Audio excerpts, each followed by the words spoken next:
We heard a lot from our viewers about a man we talked to on Friday's show, a resident of Kyiv, a restaurant owner named Alexander Prokorenko. He told us he was still in the capital city, but he was actually planning to leave after the show, after we spoke with him. He has still not been able to leave. He and his family can't get gas for a car. Also, the trains are just packed. For those who have had to stay, like Alexander and his neighbors, they've been forced to adapt over these last few days to make sure they're ready for what they think may be coming. This is some new video he just sent us of the very cold underground parking garage where he and his neighbors have been spending their nights. He tells us they did pick up some weapons this weekend, the ones the Ukrainian government has been handing out. Neither he nor any of his neighbors have any military training, but Alexander said they're teaching themselves. They're now taking turns guarding their building. His turn started today at 3 a.m. They're also making rounds to try to find food. Alexander says he decided to get a special permit to allow him to move around Kyiv. When he got that permit, the government put these yellow markers on his car to alert authorities that he's cleared to travel, that he's not a threat.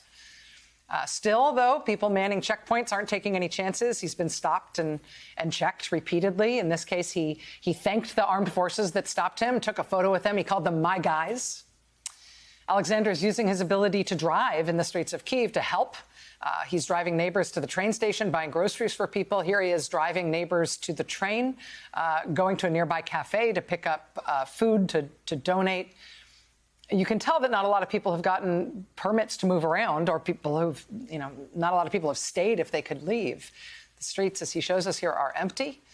Of course, the thing that disrupts the silence are sirens and bombs and airstrikes.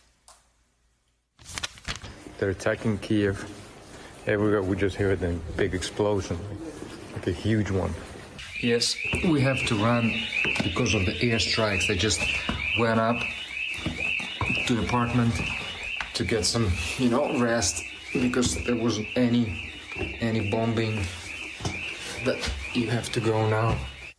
Alexander and his neighbors are still in that freezing underground parking garage, protecting themselves, trying to protect their building, trying to stay safe. They are keeping the couple of guns they have and the few bullets they have nearby. But that doesn't mean they want this fight. Joining us again is Kyiv resident and restaurant owner Alexander Prokorenko.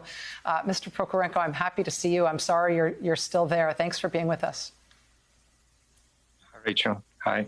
How have the last 72 hours been? Well, it's been hard because every time, it's the bombs are closer, the shots are closer. We heard the gunfire every night, and the mass media is always telling us that it will be an airstrike again and again and again. But still, we got used to it. And the thing is, we all, became more united. We became together, and we support each other, and this is so good. Our nation has never been stronger than now. And as you told previously, yes, I went yesterday, and there was a huge queues to buy some food, but and we couldn't. But we went to our restaurants. We took some food that we had there, and my friends, also from the restaurant business, we all walked together, and we have some food. We prepare some food for the kindergartens, for the hospitals, for the army. So basically, and this time I would say I don't want to leave. This is our land, and we want to stay. We don't want to run away, because this is where we belong to. This is our homeland. This is Ukraine. This is Kyiv. Are you worried about access to basic supplies, to water, to food, to even for ammunition? It seems like supply lines aren't there, and so what you've got, you've got.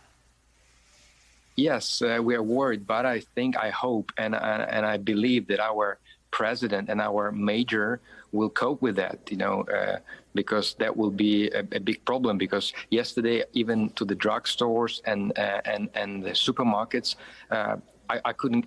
My neighbors got in because we divided what we each have to do, but we managed to get some food for the next week, and we'll see what will happen in a week. But there is a lot of garbage on the streets because there is no cleaners, and